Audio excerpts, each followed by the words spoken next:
Bienvenidos, mi nombre es Ángel Guzmán y hoy vamos a hablar de un tema muy controversial. Estamos en la materia de sociología. Soy estudiante de pedagogía. Vamos a subir esta conferencia a YouTube y la vamos a compartir en nuestro grupo de trabajo. Tengo una invitada muy especial. Quiero que se presente, por favor, Majo, preséntate. Hola, buenos días. Mi nombre es María José Martínez Salomón y soy estudiante de la carrera de Pedagogía. Bueno, vamos a compartir el tema de Boyles, Gentis y la teoría de la resistencia. ¿De qué vamos a hablar, Majo, para dar una pequeña introducción? Ahí vamos a hablar del capitalismo, Ajá. de la ideología Ujú. y ¿de qué más era? Del indisoluble. Son varios puntos Ajá. y también de la fragmentación, las meritocráticas, enajenado y enajenación. Y bueno, también vamos a hablar sobre un factor cultural que se llama el rechazo a la escolaridad o a la escuela, que es el tema que a mí me toca. Entonces, vamos a hacer la presentación, por favor, compañera.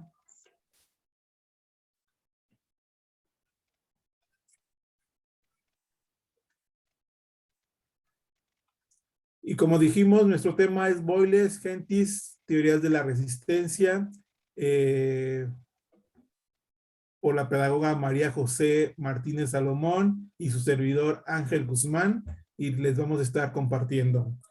Eh, Tenemos dos autores principales, que es Boyles y Gentis. Ahí les puse una fotografía de cada uno. Y aquí nos habla del planteamiento que sostiene que la desigualdad en el capitalismo no radica en deficiencias de tipo individual, como teoriza la visión liberal de la educación, sino en la estructura de la producción y en las relaciones de propiedad. La idea fundamental de aquí de su libro es la instrucción escolar en América capitalista. Es que la educación no puede ser comprendida independientemente de la sociedad, de la forma, de la que la forma. En el capitalismo, la esfera económica es una esfera totalitaria en la que las acciones de la gran mayoría de los trabajadores están controladas por una reducida minoría, que son los propietarios de los gerentes.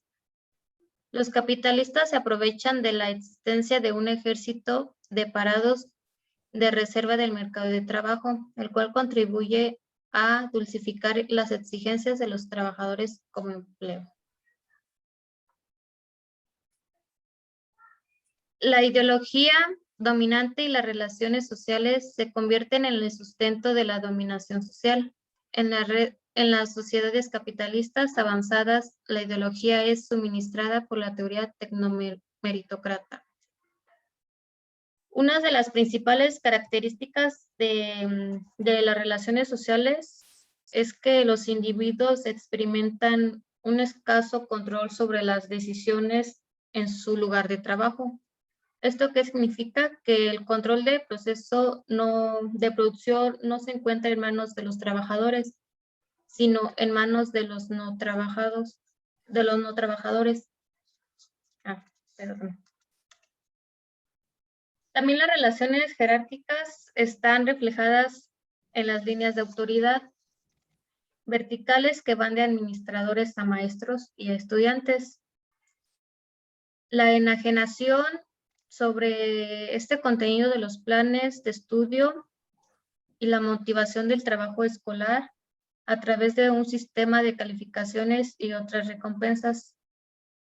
La fragmentación del trabajo se refleja en la competencia institucionalizada y muchas veces es destructiva entre los estudiantes mediante una constante evaluación y clasificación ostensiblemente meritocrática. Uno de los principios de correspondencia tiene 4 aspectos principales, que son los estudiantes, la educación es completada como un medio, la división de trabajo y los distintos niveles educativos.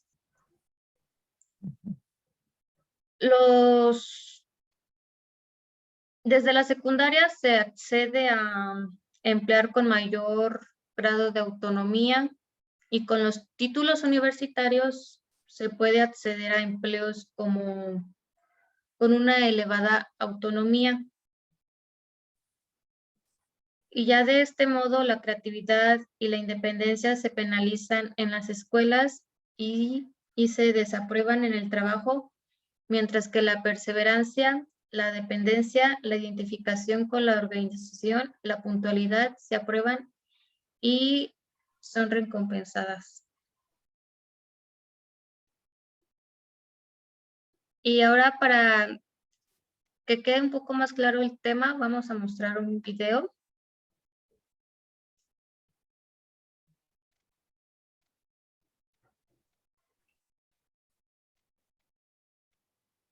Hoy, ahí fue.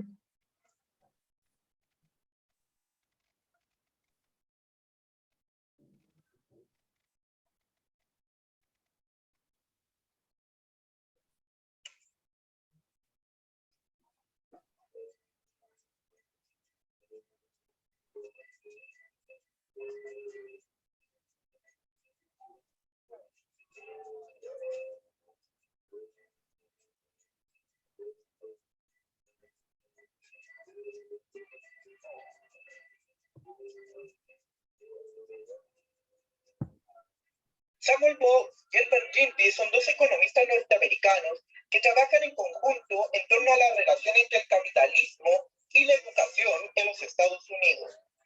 Uno de los primeros campos de investigación de Ball y Ginty fue el de discutir el núcleo de la teoría del capital humano y mostrar que las desigualdades de clase seguían constituyendo un elemento fundamental a la hora de entender las desigualdades sociales. En su obra más conocida, La instrucción escolar en la América capitalista, desarrollan la teoría de la correspondencia. La tesis central del libro es que la educación norteamericana y el desarrollo educativo ha sido conformado por obra de la empresa, considerada como la unidad básica de esa sociedad.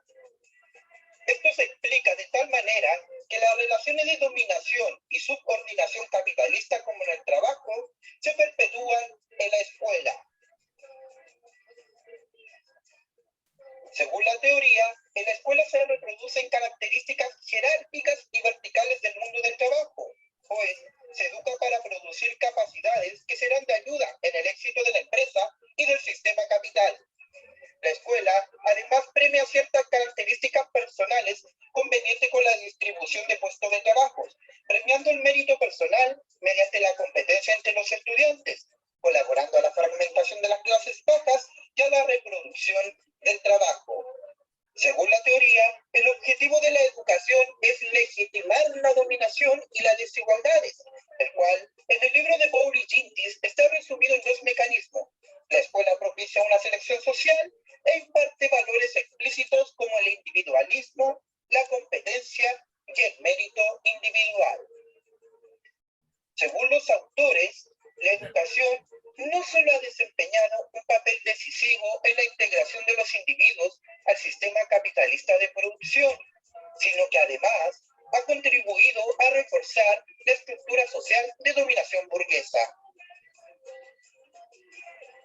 En conclusión, para los 2 economistas norteamericanos, en la escuela se nos educa principalmente para 2 cosas.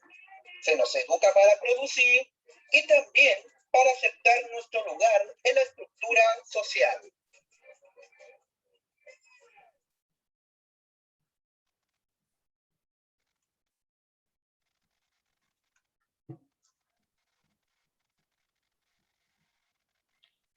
Bueno, ahora Voy a hacer unas pequeñas preguntas. Y espero que me puedan apoyar con ellas. La primera es, ¿en qué se relaciona la educación y el capitalismo? La segunda, ¿qué parentesco hay entre las relaciones jerárquicas de la empresa y la escuela? Bueno, ahora le cedo la palabra a mi compañero Luis Ángel. Gracias, María José. Ahora hablaremos sobre las teorías de la resistencia y tenemos aquí a un autor que se llama Paul Willings, que influyó en los años 80 y 90.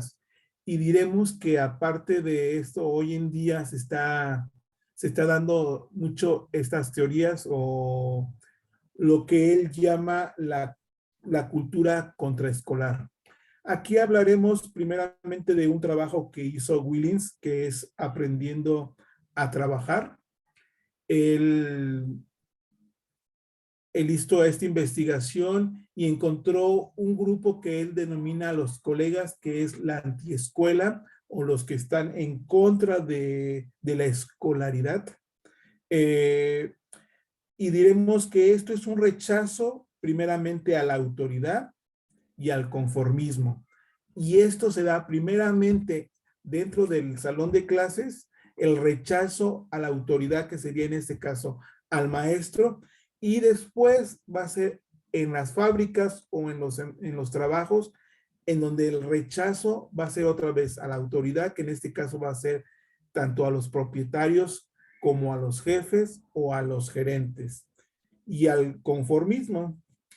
En la escuela se da mucho esto de la parte de la autoridad del profesor y su rechazo, como los alumnos que aceptan la autoridad del profesor, pues son los alumnos buenos, los bien portados, y aquellos que están siempre en contra de la autoridad son los que se rebelan, los mal portados, por decirlo de esta manera, los que siempre alegan, o los catalogan o los clasifican como los relajientos, los burros.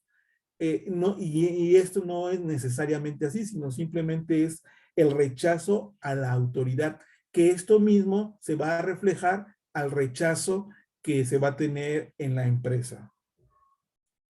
Bueno, también hay la segunda parte, que es la oposición a la escuela, y el primer punto de la oposición de la escuela es la vestimenta y el peinado. Veremos y nos damos cuenta que de jóvenes pues vamos a la escuela, tenemos todos nuestros uniformes y empieza a ver una chica o un chico que le cambia algo a su pantalón, algo a su peinado, que se ve diferente a los demás. Y luego saliendo de clases de la escuela, se quita el uniforme, y ese es uno de los primeros rechazos a la escuela, la vestimenta.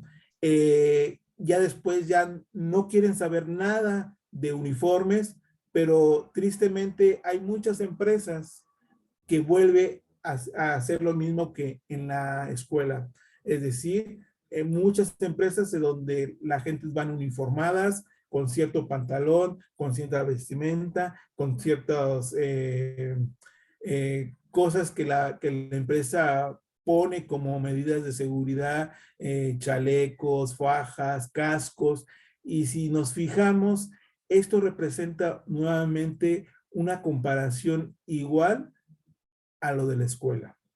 El siguiente punto de oposición es que los jóvenes empiezan a fumar y lo hacen afuera de la escuela, y asimismo otra vez tenemos la comparación como después de los centros de trabajo se forman los grupitos para fumar, en donde pues de la empresa en el trabajo no lo pueden hacer. Se empieza a hacer la atracción sexual, es decir, la atracción de hombres hacia mujeres, hacia el otro sexo, y esa es una señal de maduración. Y otro punto de oposición es el beber. ¿Nos pones la siguiente, por favor? Sí. Esto se le ha denominado, o Paul Willings ha denominado cultura contraescolar. Y él dividió su libro en dos partes. Una que él la llamó etnografía, dedicada fundamentalmente al lector general, a la gente que leyera el libro, y la otra a la analítica, al carácter más eminente sociológicamente, es decir, a los que ya querían profundizar sobre este estudio que hacía Paul Willings en Aprendiendo a Trabajar. Bueno, ¿qué pasa con este grupo que él denomina cultura contraescolar? Bueno, dos factores principales. Uno está la formalidad y la informalidad, en donde la formalidad es aquel estudiante bien portado, el que hace todo lo que el maestro le pide, el que hace los trabajos, el que estudia. Y del otro lado de la empresa es aquel que llega puntual, es aquel trabajador que trae su uniforme, que acata todas las medidas de seguridad o de las medidas que la empresa tiene o en el trabajo. Lo informal, ¿cuál sería lo informal? Aquel alumno que siempre se le hace tarde, que nunca cumple con sus trabajos, que no estudia. De la misma manera, volvemos a lo mismo, esto se va a reflejar en la empresa. Este grupo contraescolar tiene una característica fundamental, que todos los miembros del grupo tienen una fidelidad al grupo, es decir, cuando el individuo cuando el personaje de este grupo hace algo, hay una confidencialidad, es decir, nadie es capaz de acusar a su compañero de este grupo. En esta contracultura escolar se presenta la violencia, se presenta la violencia de dos maneras, simbólica y verbal. ¿Cómo sería esto? Pues muy fácil. Alumnos que están siempre diciendo algo en contra del maestro o algún apodo en contra del maestro. De la misma manera, aquel trabajador que está siempre criticando o maldiciendo al jefe inmediato o al gerente.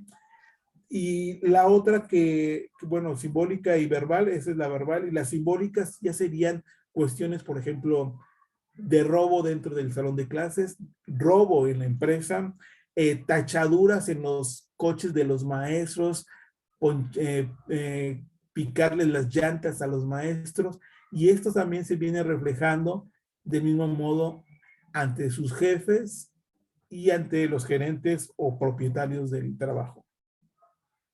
El rechazo de la escuela se da de dos maneras. Una que es el grupo de los teóricos, los que fomentan esta parte de la teoría, en donde para ellos lo más importante es los conocimientos, y aquellos que es la contraescuela que se van a las cuestiones prácticas, a las cuestiones en donde no valoran tanto la teoría. Aquí en estos grupos encontramos la penetración, es decir, estos grupos tienen una penetración como grupo, pero individualmente no. Y la limitación. ¿Cuál es la limitación de estos grupos que impiden el desarrollo social?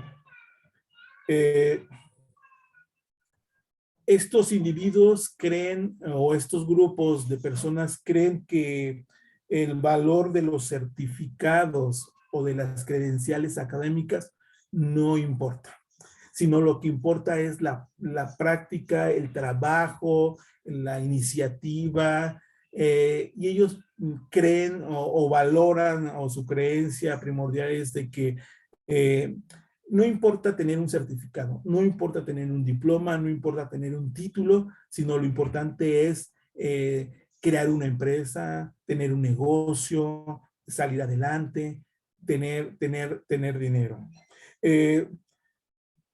Pero veremos que esto va contra la práctica productiva y todos aquellos personas que aceptan no tener algún documento, algún certificado académico, siempre van a estar en la subordinación. Es decir, ellos se dan cuenta y aceptan que van a ser siempre subordinados.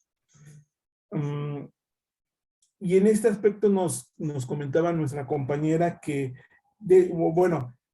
nos comentaba que, por ejemplo, en la primaria, los que nada más tienen primaria tienen posibilidades a cierto grupo de trabajo.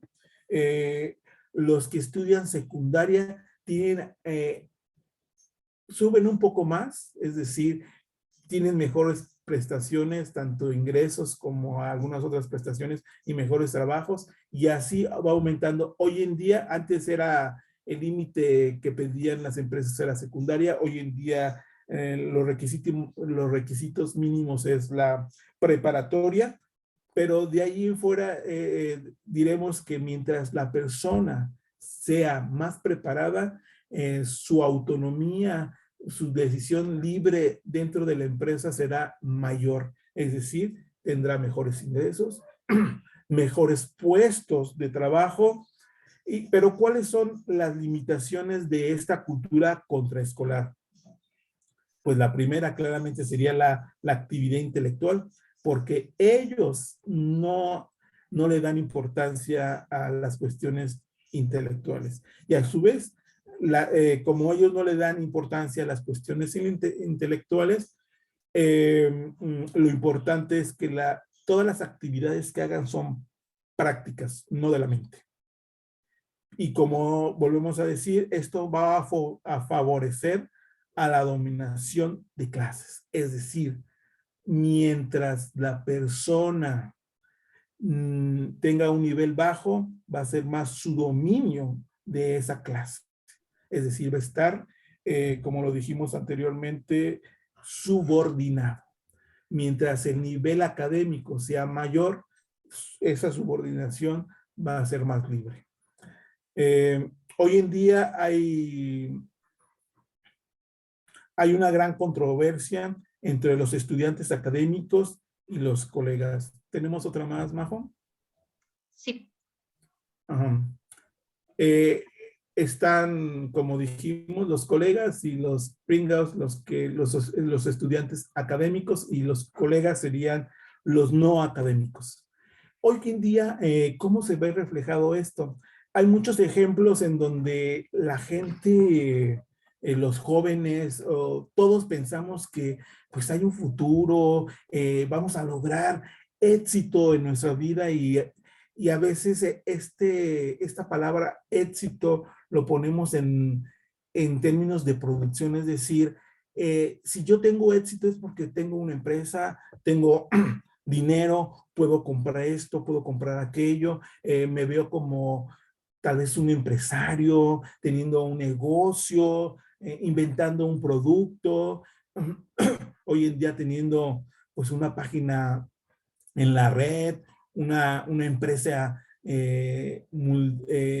global o internacional, innovando con productos, pero en la realidad o el capitalismo, lo que nos hablaba nuestra compañera es de que el capitalismo está muy, muy estandarizado.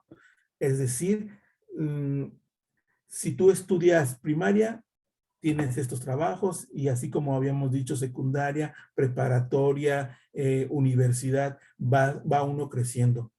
Pero la controversia hoy en día, que es la que nos cuestiona, es ver a personas como Bill Gates o otros que dejaron la escuela y son hombres millonarios, hombres que tienen una empresa mundial. Y es aquí en donde uno nos cuestionamos, ¿qué es más importante? ¿Los estudiantes académicos o los colegas o los que están en contra de la escolarización? Es decir, yo espero o sueño ser como Bill Gates, tener una empresa o ser millonario. ¿Qué es lo más importante hoy en día? El tener estudios, el tener un certificado, el tener acreditaciones académicas o ser, entre comillas, exitoso, tener dinero, tener una gran empresa y dejar la escuela. Estas serían pues las controversias del día de hoy. Y para eso quisiera reafirmar lo que les acabo de decir con un pequeño video.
Ahora, compañeros, quisiera que ya expuesto el otro tema y compartiéramos dos preguntas que tenemos para ustedes.